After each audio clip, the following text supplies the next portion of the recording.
va la Venezuela política? Bueno, sobre la Venezuela política vamos a hablar precisamente con nuestro invitado de esta tarde. ¿Vamos a hablar sobre la política en Venezuela o sobre la Venezuela política?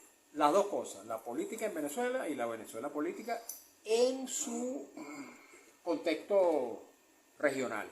Vamos a darle la bienvenida a Carlos Aquino. Él es analista político, él es también activista de izquierda, militante hasta hace poco del Partido Comunista de Venezuela, del cual ya no forma parte, pero que en todo caso, digamos, tiene una visión de izquierda.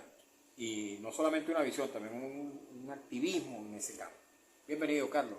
Gracias, Mario. Gracias, Freddy. Un saludo, por supuesto, a todos quienes nos escuchan y, por supuesto, no dejar de solidarizarme con los padres de los niños que mencionaban y otros que lamentablemente no salen en noticias, pero que también sufren muchas de esas situaciones, sobre todo eso que llaman ahora el bullying, que el término podrá ser nuevo, pero el fenómeno no. Sí. Nosotros que somos en un lapso más o menos de 20 años contemporáneos, seguro también vivimos de manera directa esas situaciones en nuestra infancia. Sí. Yo jamás le hice bullying a nadie, pero obviamente que sí fui víctima, porque precisamente muchos de los muchachos que practican bullying no son formados en su casa en el respeto al otro, en el cuidado de la relación con sus iguales, ¿no? Ese tema creo que es bastante complejo.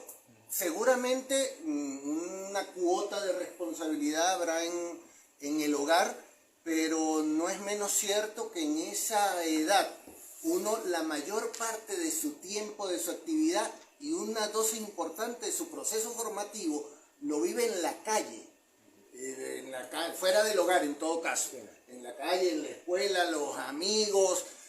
Y eso tiene también entonces una dosis importante, una cuota importante de responsabilidad, pienso yo, la formación a través de los medios de difusión masiva, que podrá ser entonces estando en el hogar, pero por ahí también te llegan un conjunto de cánones, de parámetros, de aspectos culturales. Que ese es un elemento nuevo, Carlos, a nuestra formación, la influencia de los medios y de las redes sociales. Quizás la magnitud, pero ustedes niños vivieron, si no en la televisión, seguramente al menos una televisión tuvieron en la infancia, pero el impacto del cine que se tuvo, que a lo largo de las décadas, en el cine, en la televisión, en distintos medios, se han tenido que establecer determinadas normas de que se puede incluso publicitar. Nos viene seguro a la mente rápidamente algunas famosas publicidades y sus músicas y los productos que promocionaban, que al identificarse con el tiempo el nivel de impacto de los medios de difusión se fueron limitando en el tiempo. Esos son aspectos que nos hacen ver el impacto de estos instrumentos. Dicho esto, vamos a entrar a la política, Carlos. Yo creo que eso es parte de la política. Yo no diferencio mucho la política en Venezuela o en el mundo de su impacto directo, del impacto directo que tienen en otro conjunto de ámbitos sociales, económicos, culturales, los medios de difusión. O no tendrá vinculación esa denuncia que ha venido haciendo el Sindicato Nacional de Trabajadores de la Prensa, que en los últimos 2 meses se cerraron 15 medios. El Colegio Nacional de Periodistas también ha hablado de 56 en los últimos 4 meses, se habla de cerca de 80 en lo que va de año. Esos aspectos tienen que ver indudablemente con los aspectos políticos. El intento en estos días del señor Diosdado Cabello de justificar, el intento de justificar esos cierres, todo eso tiene una connotación política, no está divorciado. No, pero el tema que estábamos tratando, digamos, del impacto de los medios sobre los niños, eso, digamos que eso seguramente también tendrá algún componente político, pero digamos que no es la esencia fundamental de ese fenómeno. Pero bueno, en todo caso, cuando yo decía vamos a entrarle a la política, es que como analista político que tú eres, me gustaría que nos dieras tu visión de lo que está pasando en Venezuela y, por cierto, también de lo que está pasando en el continente, en el subcontinente, en la región, a partir de los triunfos de Gustavo Petro en Colombia ya hace algunos meses y de Lula da Silva en Brasil. A ver, Venezuela se encuentra en una dinámica, en unos aspectos, podríamos decir, efectivamente lamentable, y con nubarrones en la perspectiva de corto y mediano plazo, honestamente. En América Latina se vienen dando unas reconfiguraciones cíclicas, podríamos decir, algunos hablan del regreso, de un nuevo ciclo, del progresismo en América Latina, y efectivamente puede ser ahí en todo caso una pugnacidad que tiene su desarrollo, que tiene sus vaivenes. Algunos pensaron a principios de este siglo, hace poco más de 20 años, que América Latina cambió de era. Eso es una frase, si mal no recuerdo, de Correa, que decía, bueno, no es que llegó la era del progresismo, no es que hubo un cambio cosmético, sino que hay un cambio de era. Y asumían entonces que, tanto en Venezuela como en América Latina, esos cambios iban a permanecer en el tiempo, y algunos entendemos que, tanto en Venezuela como en América Latina, esos gobiernos tenían, por llamarlo de algún modo, no es literal, pero fecha de expiración, es decir, tenían una vida útil, por llamarlo de algún modo, no tenían históricamente de corto plazo. En la vida humana, cuando uno tiene muchas veces la percepción de 50, 60, 70 años, a veces 10, 20 le parece mucho, y es posible para la perspectiva de la corta vida humana, pero en la vista de la humanidad y en la vista histórica, 10, 20 años son un suspiro. Carlos, tocando ese tema que planteaba Mario, ¿hay diferencia entre la América de Latina que hoy se vislumbra? Me dio un poquito de escalofrío porque metiste ahí a Fidel con otro tolete, porque pero estaba presente. Sí, claro, pero es que estaba vivo y al frente del gobierno. La cosa que Fidel y la Revolución Cubana marcaron otra época de América Latina, pero bien, formó parte bien de esa particular. Sí, sin lugar a dudas. Sí, lo que refiero son sobre todo estos países en los cuales ganó un sector reivindicado del progresismo, que no es exactamente el mismo caso de Cuba, pero es correcto, comparto que Fidel y después Raúl estuvieron acompañando, y ahora Díaz-Canel acompañando estas iniciativas. Hay algunas diferencias, una ya la mencionaba, hubo un nivel importante de arrogancia por parte de esos sectores, asumiendo que llegaron, van a hacer caída y mesa limpia, y llegaron para quedarse. Y, Lo decía textualmente Chávez. Sí. Por eso, entonces, una diferencia efectivamente cualitativa es que se dieron cuenta, les cayó el chaparrón y se dieron cuenta de que las dinámicas son muchísimo más complejas, y que, aunque suene duro y aunque no nos guste escucharlo, no es cierta aquella máxima que les gustaba repetir de que el pueblo siempre tiene la razón. Los pueblos nos equivocamos, indudablemente que sí. No es cierto que siempre los pueblos tienen la razón. Un montón de veces en Venezuela, en América Latina y en el mundo, los pueblos nos hemos equivocado. Son parte de esas realidades que, a mi entender, marcan muchas de las diferencias en los dos periodos que mencionas. Y otra tiene que ver, diría yo, para puntualizarla, es que en ese contexto no llegan entonces, el mismo Lula ahora no llega con el mismo ánimo y con las mismas visiones de cuando llegó a principios de siglo. Podríamos decir, Carlos, y Petro tampoco. Podríamos decir que estos presidentes del entorno regional, Boric en Chile, el propio Fernández en Argentina, Petro en Colombia, y el propio Lula, con los cambios históricos que seguramente se verá forzado a introducir, que pertenecen a una corriente ideológica más moderna, más democrática, más con visión democrática. Lo de moderno yo no me atrevería a emplearlo. Podrá ser más o menos del gusto de algunos, pero moderno yo no emplearía al menos ese término. Más democrático, si es desde la óptica de las concepciones de la democracia formal, representativa, lo que los marxistas llamamos la democracia burguesa, sí, están en esa tónica fundamentalmente. Ninguno de ellos, y el propio Chávez, y de Chávez para adelante, ninguno de ellos ha tenido una real concepción de transformación revolucionaria de la sociedad, aunque lo emplearan en el discurso muy demagógicamente. No hicieron ningún cambio sustancial ni fundamental para modificar el sistema político en sus países, entre ellos Venezuela.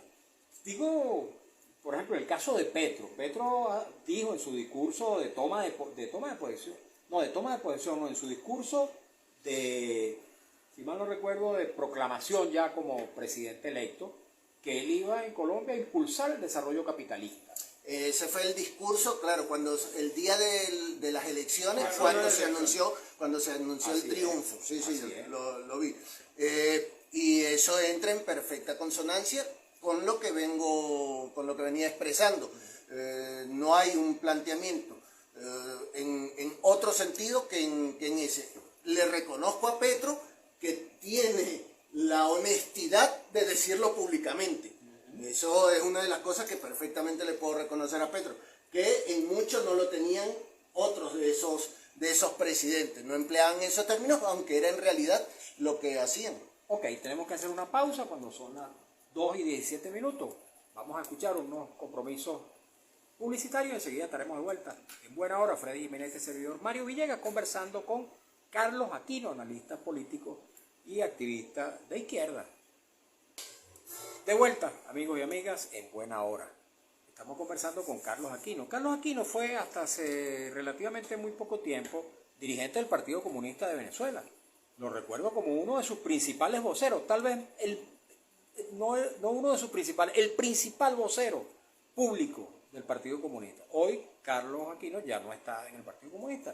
Razones de conflictos internos lo llevaron a... Y el Partido Comunista tampoco tiene vocero público.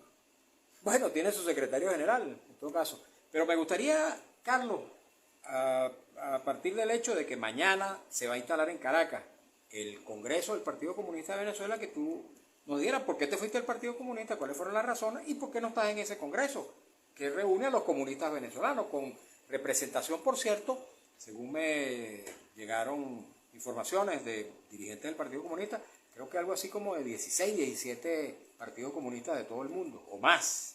Ahorita les voy a decir la cifra exacta. ¿Qué nos dice Carlos?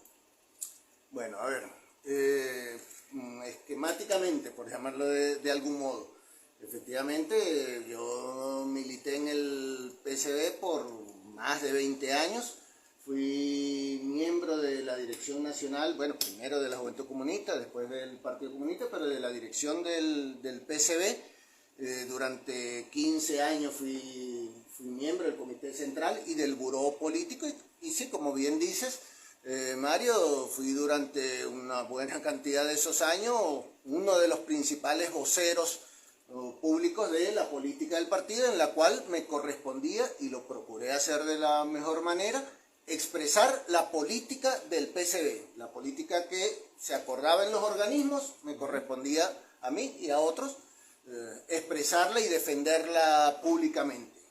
Políticas, muchas de ellas con las cuales yo no estaba de acuerdo, pero la disciplina y las normas internas me establecían que debía públicamente expresar no mi posición personal, sino la posición decidida por los organismos.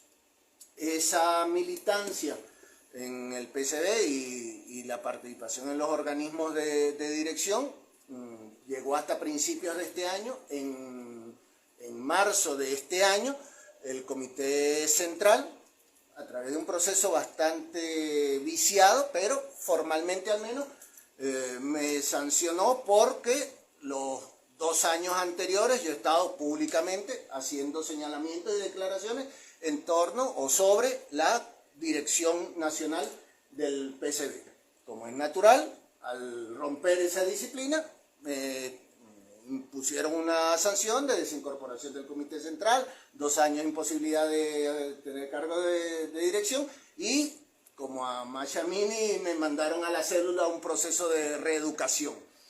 ¿Por qué antes acatabas disciplinadamente las decisiones del partido y las exponías públicamente, como tú acabas de decirlo, y por qué después no? ¿Y por qué entonces rompiste con esa disciplina dando esas declaraciones públicas de las cuales te señalaban? A lo interno del PCB yo discutía, debatía, combatía las tendencias predominantes en el Comité Central y en el Buró Político en particular, la orientación social reformista, la orientación chavistoide de Oscar Figuera en particular y de sus más cercanos adeptos. Ese debate, esa discusión la di, esas peleas la di a lo interno, y asumía que dentro del marco de las normas del centralismo democrático, que es lo que históricamente nos rige, se podía ir resolviendo esa situación a lo interno.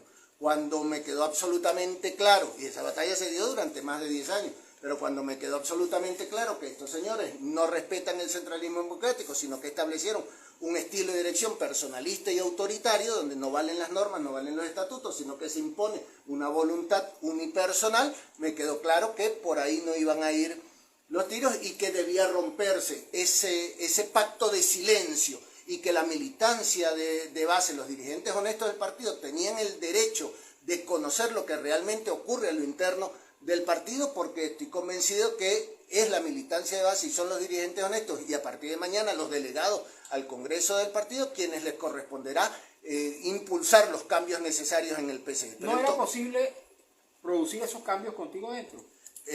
Era posible, pero ¿qué ocurre?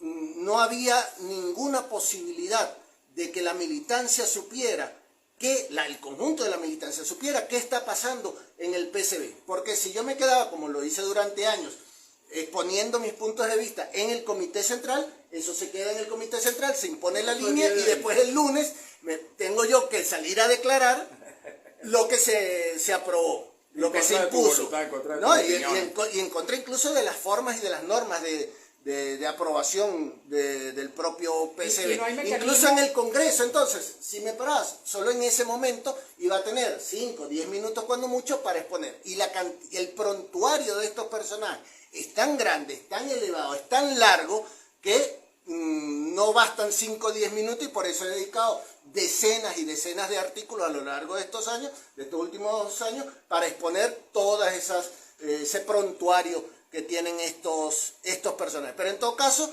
en abril de este año se llevó a cabo el proceso de recenso de la militancia, en el cual cada militante tenía que decir si quería seguir militando o no en el PCB.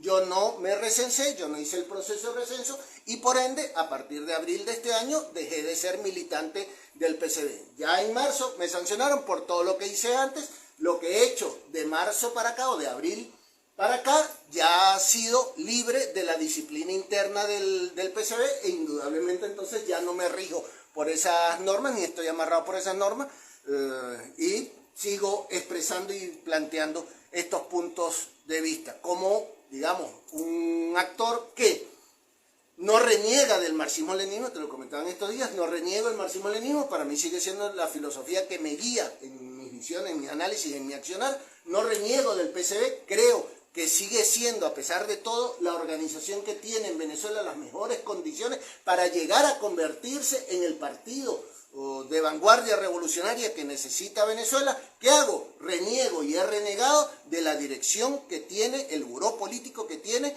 el PCB.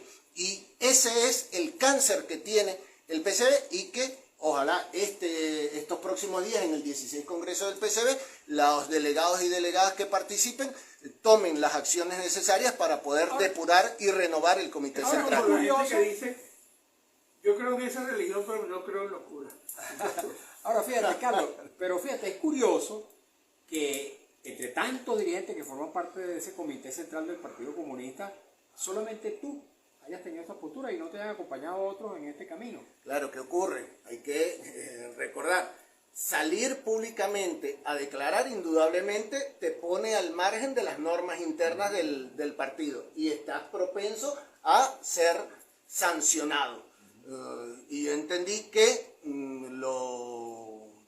yo debía, en primer lugar, tomar una decisión personal, no articulada, no hay una fracción, no hay un agrupamiento, no estamos planteando dividir al partido, ni crear una división del partido, ni crear un otro partido. Estamos planteando la reconstrucción revolucionaria del PCB. Los militantes del PCB, muchos militantes del PCB, y quienes desde afuera seguimos reivindicando estas ideas. A partir de la postura que hoy ha asumido el Partido Comunista frente al gobierno de Maduro, que está confrontado con Maduro, y que su secretario general, que es el único diputado que tiene el PCB en la Asamblea Nacional, ha venido siendo objeto de agresiones, de negación del derecho de palabra en la Asamblea, etcétera, etcétera, etcétera, se ha dicho que el Partido Comunista puede ser sometido a una judicialización, de manera de quitarle a Figuera y compañía la dirección de ese partido. Incluso hay quienes han insinuado que en una dirección nueva del Partido Comunista, colocada por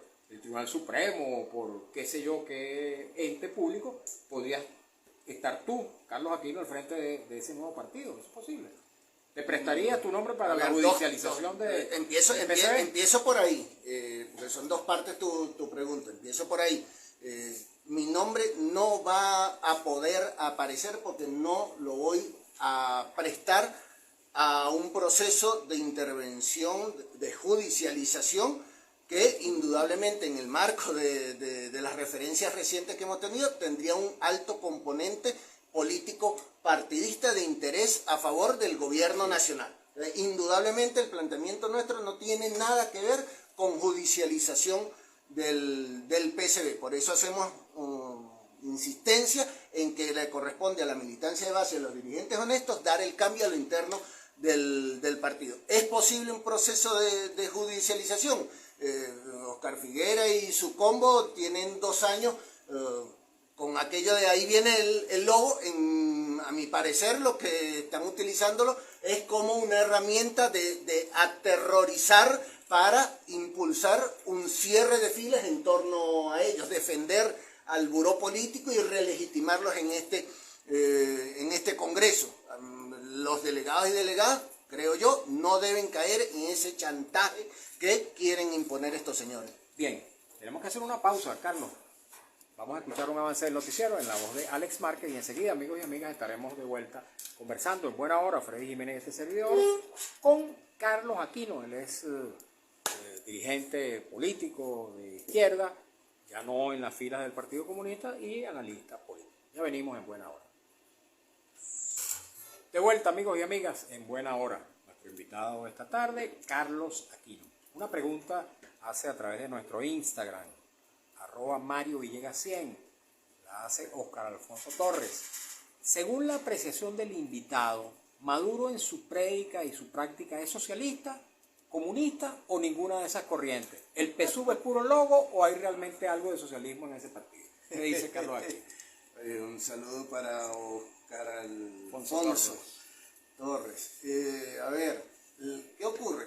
Este tema de socialismo sería un poquito largo de explicar, pero se remonta a principios del siglo XX, cuando hubo el rompimiento con la Segunda Internacional y quedó por un lado lo que todavía existe como Internacional Socialista, de la cual forma parte el PSOE de España, por ejemplo, Acción Democrática de acá de Venezuela, y por otro lado entonces la Internacional Comunista, o el Partido Comunista y Obrero, que vivió hasta el año 43 más o menos.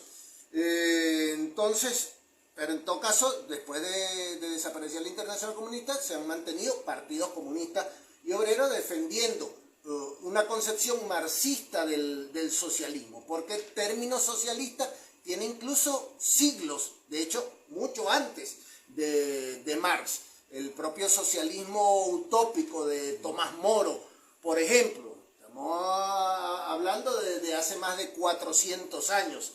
Entonces, hay mucho juego en ese uso interesado del término socialismo, pero que en lo fundamental, tanto en el PSUV como en el PSOE de España, que ya lo mencionábamos, el socialismo al que se refieren es un socialismo socialdemócrata.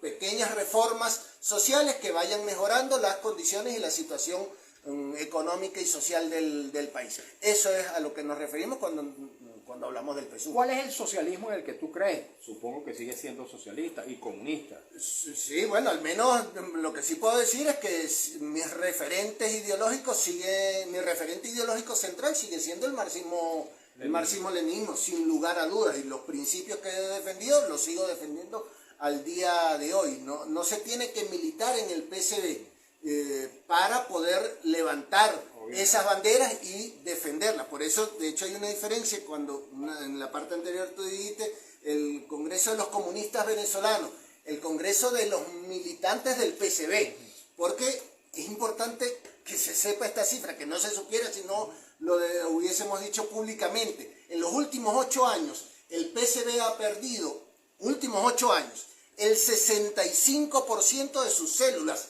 han desaparecido y el 75% de su militancia ya no está en el PSB. En los últimos 8 años, quiere decir que hoy queda el 25% de la militancia que teníamos hace 8 años y el 35% de las células. ¿Qué me van a decir? Es que se fueron con la migración. Oye, los datos no dan, los datos no cuadran. Ha desaparecido el PSB muchísima más gente de la que se fue del país, porcentualmente hablando, sin lugar a dudas. ¿Qué ocurre? Estamos aquí en Venezuela, una parte importante de quienes nos hemos ido al PSB, pero defendiendo la bandera. No hablamos de los que se fueron para el PSUV, no hablamos de los que se fueron para defender el gobierno de Chávez o de Maduro, que son en lo fundamental lo mismo, son gobiernos chavistas. Hablamos de gente que salimos del PSB por diferencias con esa dirección, pero que seguimos reivindicando esos fundamentos. A eso nos referimos. Por eso es importante también, algo de lo que decías anteriormente que no alcancé a tocarlo, esa aparente contradicción actual que tiene el buró político Figuera y sus compinches con respecto al gobierno de Maduro. Entonces mira lo fuerte que son. Sí, pero con el gobierno de Maduro es bastante fácil ser oposición hoy día, además que es un gobierno desgastado, con muchos problemas encima, ¿no? Pero el problema es que no han roto y no van a romper con el legado chavista y reivindican justamente las críticas que hacen al gobierno de Maduro, es reivindicando el gobierno de Chávez. Entonces, las soluciones que plantea Figuera y su combo es regresar a la política de Chávez. Una política que fue desastrosa y que solo funcionó en alguna medida con políticas sociales por un chorro de petrodólares. ¿Y qué ocurre? Que justamente cuando se cerró ese chorro de petrodólares, entra en crisis la forma de gobierno del chavismo. Y eso es el eje central de lo que le pasó en los primeros años a Maduro y que ha ido corrigiendo. Carlos, si tú llegaras a la dirección del PSB, ¿convertirías o estimularías porque ese partido pase a la oposición? A otra oposición. Ahí que es interesante ese aspecto. Hoy, de hecho hoy incluso, la oposición en Venezuela no es homogénea, es bastante heterogénea, incluso siendo fundamentalmente de derecha. Por eso muchos hablan de las oposiciones, incluso siendo fundamentalmente de derecha. Yo creo, mi concepción es que el PSB debe pasar a encabezar una oposición de izquierda, que no se plantee participar en procesos de primarias o de articulaciones con miras a las elecciones presidenciales con ninguno de los sectores de derecha. Pero más a la izquierda que el propio partido de gobierno. Bueno, es que entiendo yo que el partido de gobierno no es de izquierda. Entonces estar a la izquierda del partido de gobierno es bastante fácil. Pero ¿qué ocurre? Para poner otro ejemplo, en la elección de la Junta Directiva de la Asamblea Nacional, enero 2020, Figuera, siendo diputado con su gente, votó con el PSUV por una junta directiva, la de Parra, encabezada por Primero Justicia, COPEI y Voluntad Popular, con los votos de Figuera y de los diputados adeptos en ese momento. Pero es una locura. ¿Por qué vas a manchar la historia, la imagen del PCB con acciones de ese tipo. Es absurdo por un seguidismo, porque en ese momento, y estaba Maduro, estamos hablando enero 2020, eso no es hace 15 años, enero 2020 lo hicieron y están los videos y están las evidencias públicas de eso. Entonces, ese accionar vergonzoso para el PCB, para la historia de este partido, por eso nosotros reivindicamos los aspectos, los principios fundacionales y la historia de este PCB, que más bien este buró político ha enlodado en los últimos 20 años. ¿No te has planteado la posibilidad de militar en otra organización política? No me pasa, pero ni me ha pasado por aquí. El único partido en el que yo milité, después incluso de tener, decía más temprano, que tuve más de 20 años de militancia, pero yo antes de eso tuve más de 10 años de activismo revolucionario. Yo no empecé mi activismo revolucionario en el PCB. ¿Dónde militaste antes? No, sin militancia partidista, sin militancia partidista, pero ese activismo revolucionario, y lo pueden decir quienes me conocieron en esos años de finales de bachillerato y en la dirección estudiantil, en la dirigencia estudiantil en la universidad, los fundamentos y los planteamientos efectivamente eran los mismos. Uno defendía Cuba socialista, los planteamientos de la necesidad de una revolución, y ese proceso me llevó, se necesita una organización política en el espectro que hay, cuál es la que representa y se acerca más a eso que uno visualiza, el PCB, y decidí ingresar en ese partido. Ahora tú, perdón, Freddy, adelante. Perdón, Mario. Póngase de acuerdo. Mira, hablando aquí un poco, ya que Mario te preguntó si no iban a militar en ningún otro partido. Lula tiene un partido y montó un partido, el PT, Partido de los Trabajadores, y ocupó un espacio allá existía el Partido Comunista, existían partidos de izquierda, y el PT se fue abriendo espacio. ¿Eso no te llama la atención? Crear aquí un PT. Me llama la atención como fenómeno que no es necesariamente extraño en América Latina. En ese sentido me llama la atención. No me llama la atención como proyecto a ser impulsado por mí, por ejemplo. Ese proyecto de Lula, por ejemplo, de Lula y de un sector importante de la sociedad brasileña, les tomó más de 30 años.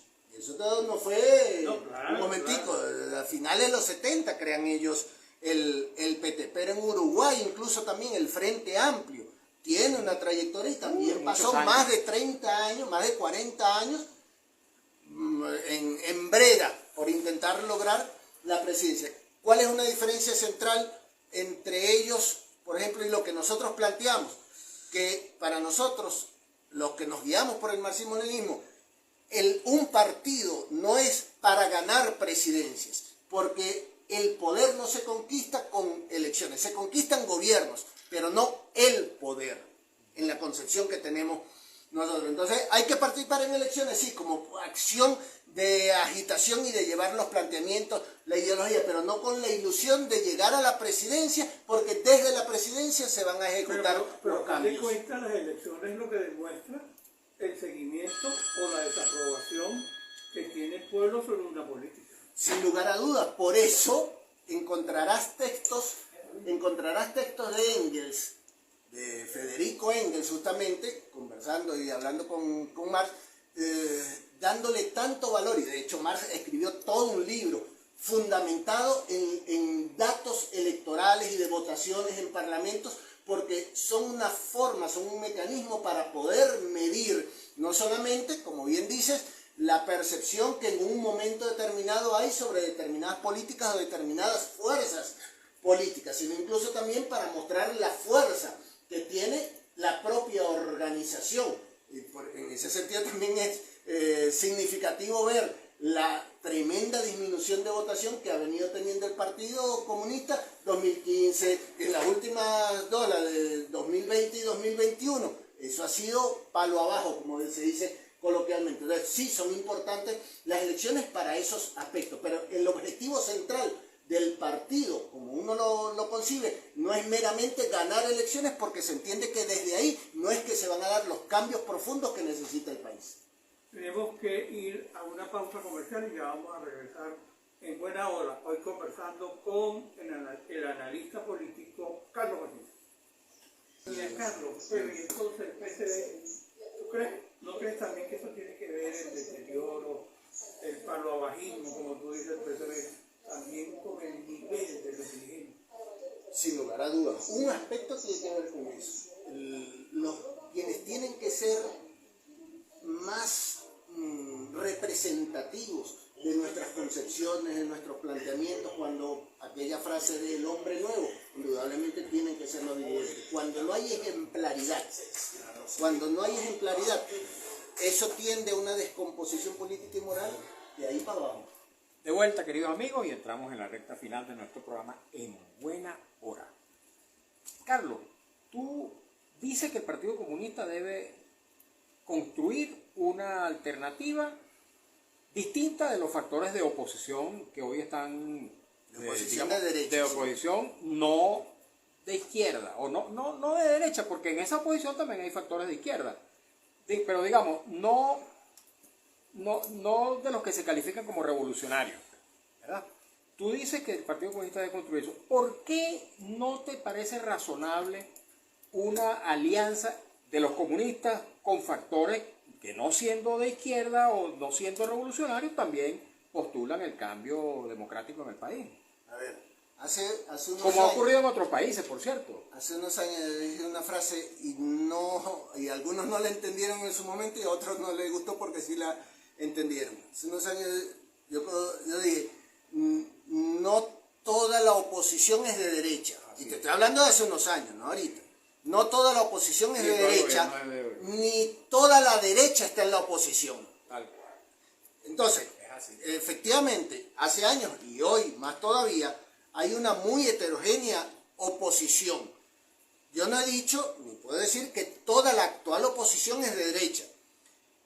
Está predominantemente impulsada y dirigida por factores de derecha, sobre todo factores de derecha organizados, movimientos, partidos fundamentalmente. A eso me refiero, cuando no me refiero al conjunto de la oposición. Entonces, ¿sí hay una oposición de derecha? Sí, que está muy fragmentada. ¿Esa oposición de derecha concentra todo lo que hoy es oposición? No, hay una franja, no puedo decir exactamente cuánto es, pero me tomo el atrevimiento, no hemos hablado de esto, pero me tomo el atrevimiento de, sabiendo que tú eres de oposición, tú, Mari. Sí, lo soy. Y sé, pero absolutamente, que no eres de derecha y que no compartes los planteamientos fundamentales de la derecha, sobre todo de la extrema derecha, mucho menos, pero incluso aspectos de la derecha, sé que no los compartes. Y me atrevería a afirmar que tú, como muchísimos en esa situación, se han visto en la obligación, no te lo estoy preguntando, estoy tomando el atrevimiento de hacer una especulación, que tú, como muchos, se han visto en la obligación de votar por el factor o el candidato de derecha que identifique que más posibilidades tenga de ganarle a la candidatura del PSUV, a nivel nacional, a nivel regional o municipal. Entonces, ¿qué ocurre? Ahí hay una franja bien importante de la población que nosotros no estamos atendiendo. Nosotros, factores de izquierda, factores con posiciones revolucionarias, no estamos atendiendo y que deberíamos atender. El Partido Comunista, Carlos, en el año 1993, estando tú allí, supongo que ya militabas en el partido, No, votaron por Caldera. Todavía no. Pero voté, mira, ¿cómo será? Ajá. 93. No solamente votaron, Voté se aliaron con Caldera. Yo voté por Caldera. Ajá. En la tarjeta del PC no era militante. Ajá. Y no solamente eso, fui testigo por el PCB en esa, me ofrecí voluntariamente como testigo de mesa, y lo fui en la sede de Ipasmense, Silo Acosta, en las elecciones del 93. De hecho, el nivel de desorganización era tal que no había planilla. El secretario político entonces, José Huerta, no tenía el PCB planillas para poder, y tuvieron que pedirle una convergencia para ello. Me acuerdo clarito. Bueno, pero lo que quiero decirte con eso es que fue un paso importante. Comunista y los revolucionarios en muchas partes del mundo se han aliado con factores de la derecha para producir cambios que beneficien el interés político de esa organización en un momento dado, Correcto. o del Lula, país. en ese momento, ya que estábamos hablando de Lula, se unió con la centro derecha. Sí.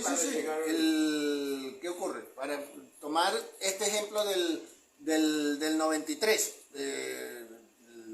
en ese momento, creo que un aspecto central que se planteó en la política fue el rompimiento del bipartidismo. Y aunque era una figura no solamente Fundadora por eso, del- no solo simbólica del bipartidismo, o lo que se constituyó en el bipartidismo, que vino del pacto de Punto Fijo, porque después salió URD y desapareció en la práctica, para lo concreto de ese momento político, sí representaba un quiebre del bipartidismo, de los dos partidos fundamentales. Entonces, ese tipo de políticas pueden analizarse, pueden tomarse en cuenta y yo creo que pueden ser Para válidas. producir un quiebre del chavismo.